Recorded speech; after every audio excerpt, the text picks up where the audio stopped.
샬롬 할렐루야. 에베소서 6장 10절에서 18절. 끝으로 너희가 주 안에서와 그 힘의 능력으로 강건하여 지고 마귀의 관계를 능히 대적하기 위하여 하나님의 전신 갑주를 입으라. 우리의 씨름은 혈과 육을 상대하는 것이 아니요 통치자들과 권세들과 이 어둠의 세상 주관자들과 하늘에 있는 악의 영들을 상대함이라. 그러므로 하나님의 전신 갑주를 취하라. 이는 악한 날에 너희가 능히 대적하고 모든 일을 행한 후에 서기 위함이라. 그런즉 서서 진리로 너희의 허리띠를 띠고 의의 호심경을 붙이고 평안의 복음이 준비한 것으로 신을 신고 모든 것 위에 믿음의 방패를 가지고 이로써 능히 악한 자의 모든 불화살을 소멸하고 구원의 투구와 성령의 검 곧 하나님의 말씀을 가지라. 모든 기도와 간구를 하되 항상 성령 안에서 기도하고 이를 위하여 깨어 구하기를 항상 힘쓰며 여러 성도를 위하여 구하라. 아멘. 여기서 전신 갑주를 입으라. 여기서 이제 하나님의 전신 갑주를 입으라 해서 전신 그 전봇대 있죠. 전봇대 이제 통신 그러니까 제가 텔레파시 그러니까 이제 실방하면 서로가 통하는 거 있잖아요. 그래가지고 그것을 그 케이블 선을 깔았다 이렇게 말씀하셨어요. 그게 전신줄이라고 하잖아요. 그 전신에다가 갑주는 갑을 했을 때 주님이 갑이어야 돼요. 주님이 을이 아니고 지가 갑이면 안 되고 전신 갑주를 입는 것은 주님이 갑이었을 때 하나님의 전신 갑주를 입으라 돼 있잖아요. 하나님의예요. 읽을 때는 애로 읽지만 하나님의 뜻은 전신 갑주를 입는 건데 그 전신 갑주는 주님이 갑이어야 전신 갑주를 입을 수가 있어요. 지가 갑이고 주님을 병정으로 만들면 전신 갑주를 입지를 못하고 싸움에서 패배합니다. 우리가 하나님의 전신 갑주를 입어야 하는 이유와 영적으로 그래서 원수마귀 사단은 이걸 알아요. 그래서 어떻게 하든 지가 갑으로 만들고 주님을 병정으로 만드는 거예요. 그래야 지가 싸움에서 이기거든요. 목을 딸 수 있거든요. 주님이 머리로 하면 감히 머리를 못 건드리지요. 그러니까 본인이 머리로 해야 너 머리야 오 너 잘한 네가 머리야 그래 머리를 딱 치거든요. 그래서 그래요. 우리가 하나님의 전신 갑주를 입어야 하는 이유와 영적으로 씨름해야 할 대상이 무엇인지에 대해서 말씀드립니다. 에베소서 6장 14절 그런즉 서서 진리로 너희 허리띠를 띠고 의의 흉배를 붙이고 첫째로 진리 허리띠에 대해서 살펴봅니다. 인체에서 몸을 지탱하는 데 주축과 같은 역할을 하는 허리는 모든 힘의 근원이 됩니다. 허리가 든든히 받쳐줄 때 좌로나 우로나 치우치지 않을 수가 있고 큰 힘도 발휘할 수가 있습니다.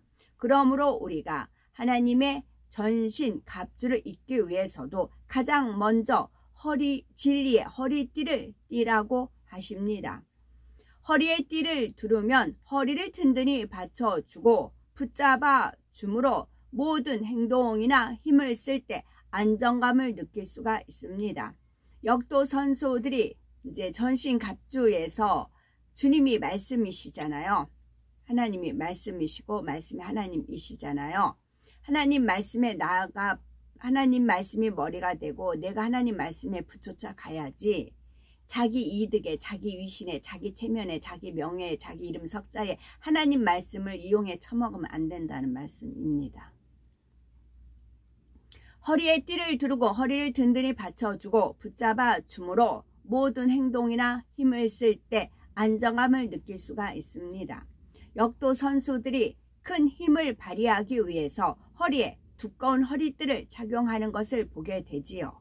이처럼 힘의 근원이 되는 허리에 띠를 한다는 것은 집으로 비유하자면 마치 육중한 집을 처받쳐줄 주초를 든든히 놓는 것과 같습니다.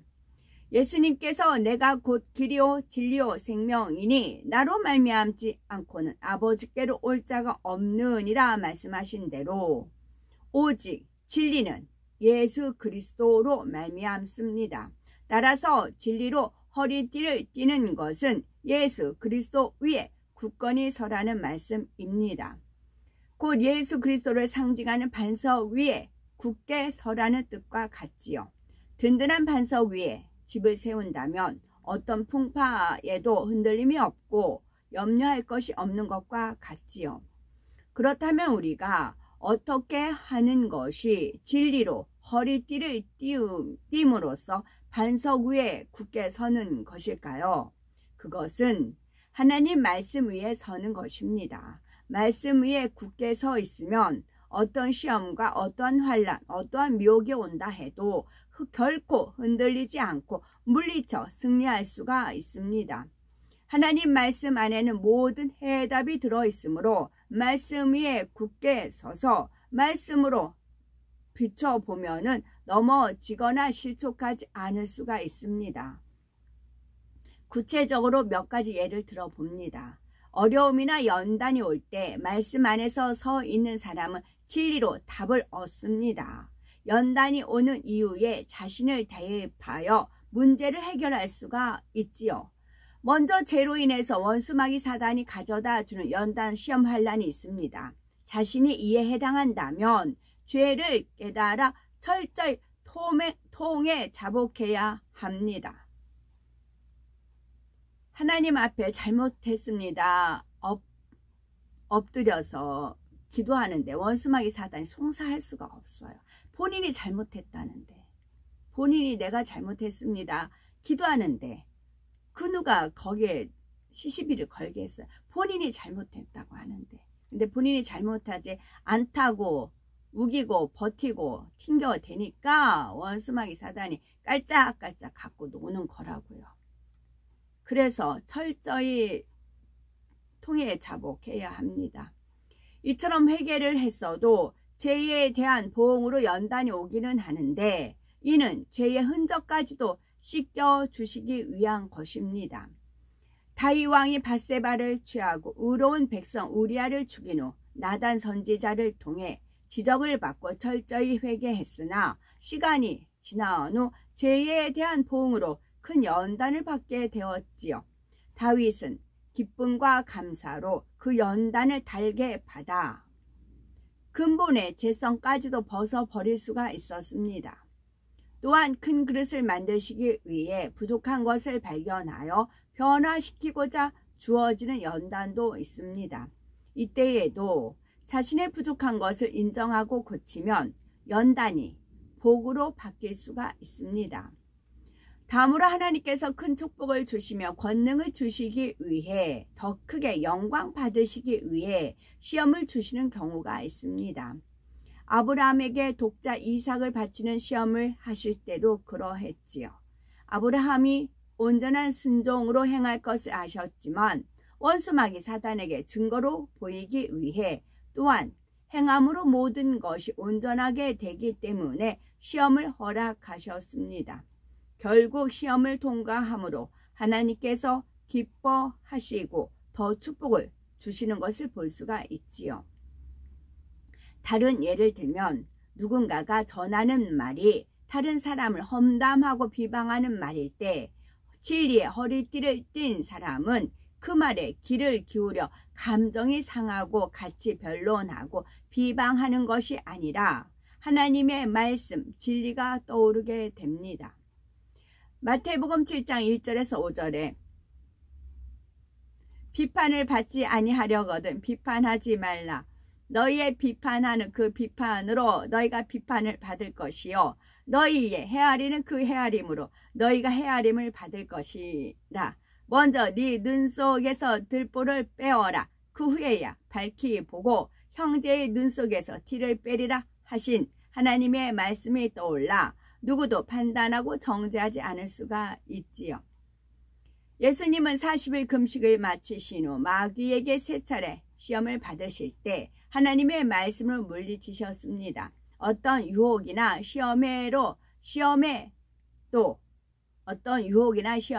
진리로 대응하시니 결국 마귀는 떠나가고 천사들이 수종들며 온전히 승리할 수가 있었지요. 여기서 감정이 상하거나 변론하고 비방하는 것이 아니라 하나님 말씀과 진리로 떠올립니다. 쭉 읽어가는 중에 주님께서 어떤 인본주의, 지극히 인본주의인데 그거를 이제 포장을 해서 남들은 몰라요. 아주 그럴듯하게 포장을. 그래서 썩어도 준치 그런 표현을 쓴 분이 있어요. 그래서 주님께서 여러 가지 이렇게 안 좋은 거를 가르쳐 주셨어요. 아, 설마요 주님, 그럴 리가요. 제가 그래요. 그래서 그러면 주님께서 다시 한번 봐라. 그럼 또 보면 또 그래요. 주님이 말씀하신 게 옳아요. 주님이 말씀하신 게 옳은데 제가 잘 납득이 안 되니까 어떻게 그래요? 어떻게 그럴 수가 있어요? 제가 토를 달지요. 지금 그 말씀이에요. 그러니까 아무리 이렇게 나쁜 거를 저한테 그래야 근데 분별이 되니까 알려주면 저를 설득을 해야 된다. 이제 그런 이제 아까 그런 감동을 주셔서 제가 웃으면서 넘어갔어요. 이 사람이 옳다 하면 정말 그래요. 정말 그래. 정말 그렇죠. 그렇죠. 이렇게 하는데 이 사람 아니다라고 하면 아닌 것을 이렇게 몇몇 이렇게 보여주세요. 그러면 제가 그게 잘 납득이 안, 어떻게 그럴 수가 있어요? 제가 그러지요. 그러면 이제 그분이 인본주의 면면을 보여주셔야 되잖아요. 그러니까 이제 이게 한번 봐라, 이렇게 봐라, 이렇게 봐라 알려주세요. 그래도 제가 납득을 못하면 썩어도 준치가 왜 그러냐 이제 그래요. 썩어도 준치잖아요. 이제 그래 썩었다는 거는 또 그렇게 말씀하세요. 그런 것이 좀 있지요. 둘째로 의의 흉배에 대해 살펴봅니다. 흉배란 가슴 부위를 보호하기 위한 장치입니다. 가슴에는 심장이 있으며 이는 생명과 직결되는 치명적인 부위이지요. 이렇게 중요한 심장을 지키는 것이 흉배인데 하나님께서는 의로서 흉배를 삼으라 말씀하십니다. 그러면 의란 무엇일까요? 의란 하나님의 말씀에 따라 순종하여 행하는 것을 말합니다. 앞서 진리의 허리띠를 착용하려면 진리의 말씀을 힘써 알고 무장하여 항상 진리로 기준을 삼아야 함을 말씀드리는 거죠. 여기서 하나님의 말씀을 듣고 행하는 것이 의의 흉배를 붙이는 것이 됩니다.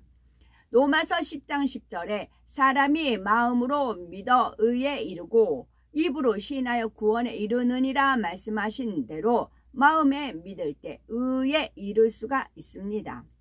마음에 믿는다는 것은 마음을 할례하여 죄와 악을 벗어버리고 대신 진리로 채워나감으로 마음 중심에서 하나님 말씀대로 순종해 나가는 것을 말합니다. 하나님 앞에서는 율법을 듣는 자가 의인이 아니요 오직 율법을 행하는 자라야 의롭다 하심을 얻으리라 하신 대로 말씀을 듣고 마음 중심으로 행할 때 의인이 되는 것이지요.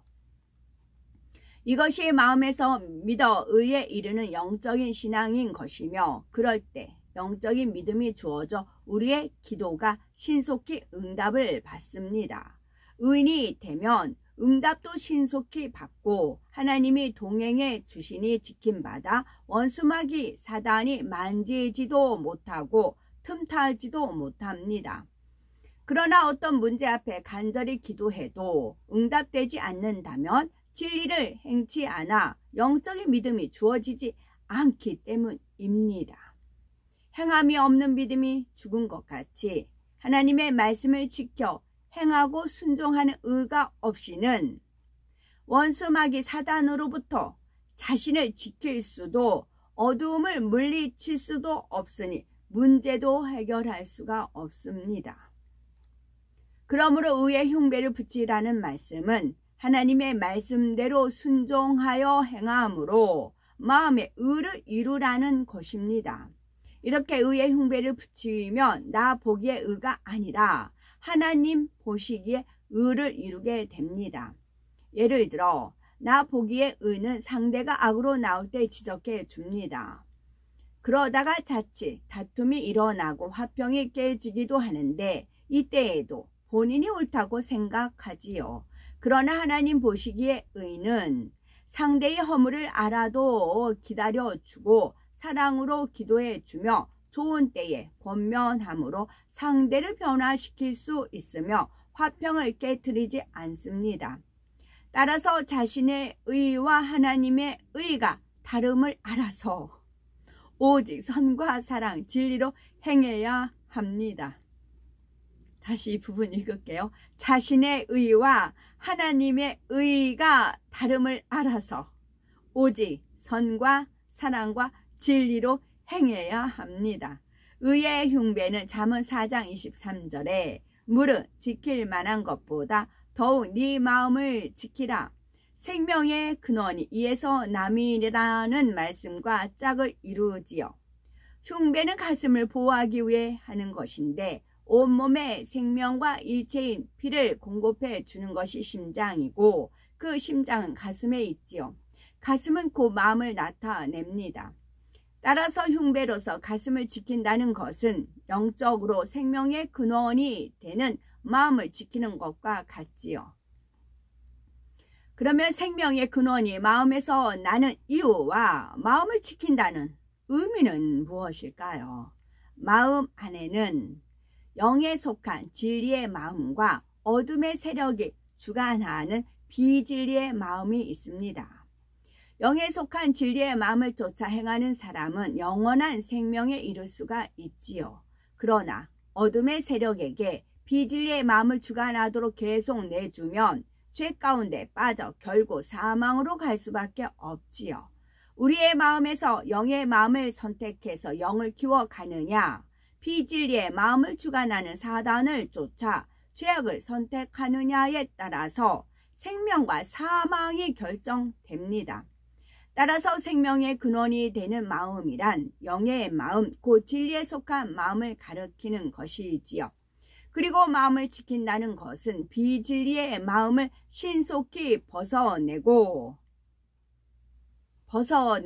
마음의 할례입니다. 비진리의 마음을 신속히 벗어내고 마음의 할례하고 진리의 마음으로 변화시켜서 마음을 온전히 영으로 일구므로 어둠의 세력이 비진리의 마음을 주관하지 못하도록 하는 것입니다.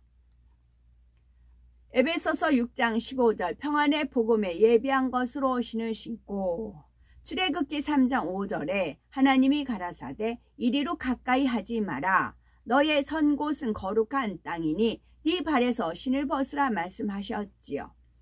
이는 하나님이 임재하신 곳이기에 거룩한 땅이라 하시며 모세 선지자에게 신을 벗으라 하셨지요.